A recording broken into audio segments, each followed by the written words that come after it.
तो I hope अब तक आप समझे होंगे कि टर्म इंश्योरेंस कितना ज़रूरी है आपके लिए। अब जानते हैं कि बेस्ट टर्म इंश्योरेंस कंपनी कैसे चुननी है। सबसे पहले आपको चेक करना चाहिए claim settlement ratio. Claim settlement ratio क्या होता है? मान लीजिए कंपनी के पास 100 क्लेम्स आए, उस कंपनी ने 98 क्लेम्स उसमें से पास कर दिए और 2 क्लेम्स को कर दिया रिजेक्ट, तो क्लेम सेटलमेंट रेशो बना 98%, which is a good number. अब ये क्लेम सेटलमेंट रेशो, जिसको शॉर्ट में CSR भी बोल सकते हैं, ये चेक कैसे करना है? ये ओरिजिनली तो पब्लिश होते हैं IRDA की रिपोर्ट में, बट ज़्यादातर अच्छी कंपनीज के जो क्लेम सेटलमेंट रेशो है वो काफ़ी अच्छे हो चुके हैं, 97%, 98 या 99% भी हो चुके हैं।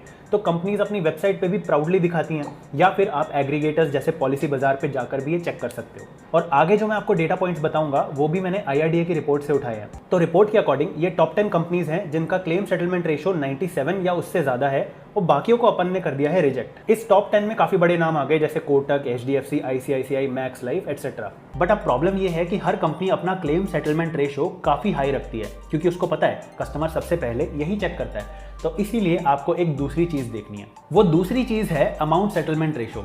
पुराना वाला ही एग्जांपल लेते हैं। कंपनी के पास 100 क्लेम्स आए, कंपनी ने 98 क्लेम्स को पास कर दिया। अब आप ये अज्यूम करिए कि वो जो 100 क्लेम्स थे उनकी टोटल वैल्यू थी 10 करोड़ रुपए, और कंपनी ने जो 2 क्लेम रोके उन क्लेम्स की वैल्यू थी 50-50 लाख। तो कंपनी के पास टोटल 10 करोड़ का क्लेम आया और कंपनी ने पास कितना किया? 9 करोड़ रुपए। तो यहां से अगर अमाउंट सेटलमेंट रेशो निकालें तो बनता है 90%। तो इसका मतलब यह हुआ कि कंपनी के लिए क्लेम सेटलमेंट रेशो हाई दिखाना काफी इजी बात है। वो 100 में से छोटे छोटे क्लेम्स पास कर सकती है और बड़े बड़े क्लेम्स रोक सकती है। तो इससे उसका क्लेम सेटलमेंट रेशो अच्छा दिखेगा, बट अमाउंट सेटलमेंट रेशो अच्छा नहीं दिखेगा। तो ये भी आपको चेक करना है कि हर कंपनी का अमाउंट सेटलमेंट रेशो कितना है, और ये मिलेगा IRDA की एनुअल रिपोर्ट में, जो 200 पेज से भी बड़ी होती है। और रिपोर्ट हर साल नहीं आती है, तो आपको हर साल 200-200 पेज की रिपोर्ट नहीं पढ़नी है। मैंने आपके लिए बहुत ही सिंपल एक एक्सेल फाइल बनाई है जिसमें मैंने IRDA की रिपोर्ट से सारा काम का डेटा कंपाइल कर दिया। उस रिपोर्ट को मैं हर साल अपडेट भी करता रहूँगा।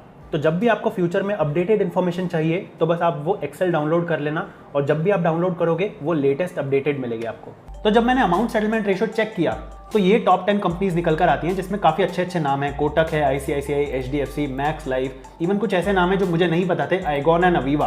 तो मैंने सिर्फ 90 या 90+ वाली कंपनीज को ही चुना है, बाकियों को मैंने रूल आउट कर दिया है। और टॉप 10 में भी सबसे ज़्यादा अमाउंट सेटलमेंट रेशो है टाटा का 96% पे।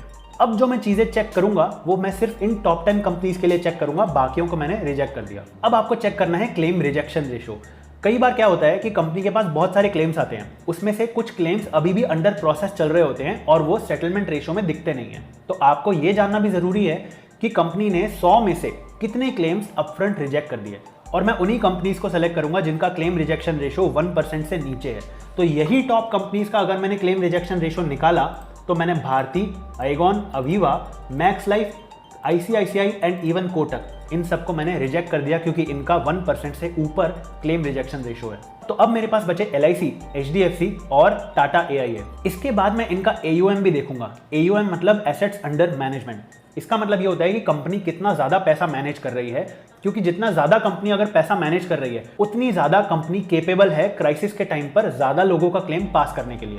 तो मैं अगर इन्हीं 3 कंपनीज का AUM देखूं तो LIC ऑफ कोर्स उसका तो 20 लाख करोड़ से भी ज़्यादा है, ऑलमोस्ट पाकिस्तान के GDP के बराबर। मारो मुझे मारो।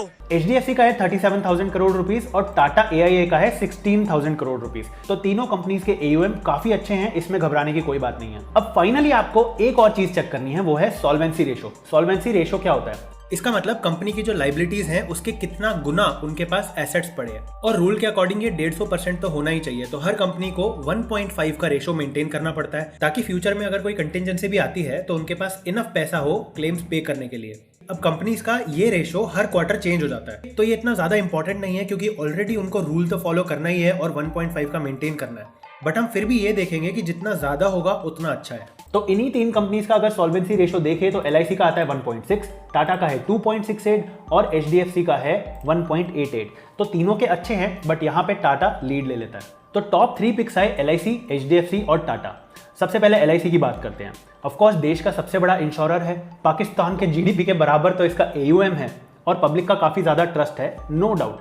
बट जहां तक ट्रस्ट की बात है तो प्राइवेट सेक्टर में भी धीरे धीरे काफी ज्यादा ट्रस्ट एस्टैब्लिश हो रहा है। क्यों हो रहा है? क्योंकि अब हर कंपनी को पता है कि कस्टमर जागरूक हो रहा है और कंपनीज ने अपने रेशोज अगर ढंग से मेंटेन नहीं करे तो फ्यूचर में उनकी पॉलिसीज भी कोई नहीं खरीदेगा। तो कंपनीज के ऊपर भी एक प्रेशर रहता है कि ज्यादा से ज्यादा क्लेम्स पास करने हैं और अनएथिकल प्रैक्टिसेस से उनको दूर ही रहना है। दूसरा रीजन ये हुआ कि जो हमने पिक किया है HDFC एंड टाटा, ये दोनों ही काफी ट्रस्टेड नेम्स हैं। HDFC itself is a big brand and Tata भले ही इंश्योरेंस सेक्टर में नया है but Tata itself is a trustworthy word. तो मैं LIC को रिजेक्ट सिर्फ इसीलिए कर रहा हूं क्योंकि इसका प्रीमियम HDFC और टाटा के डबल से भी ज्यादा है। और ट्रस्ट की बात है तो HDFC और टाटा पे मुझे पूरा ट्रस्ट है।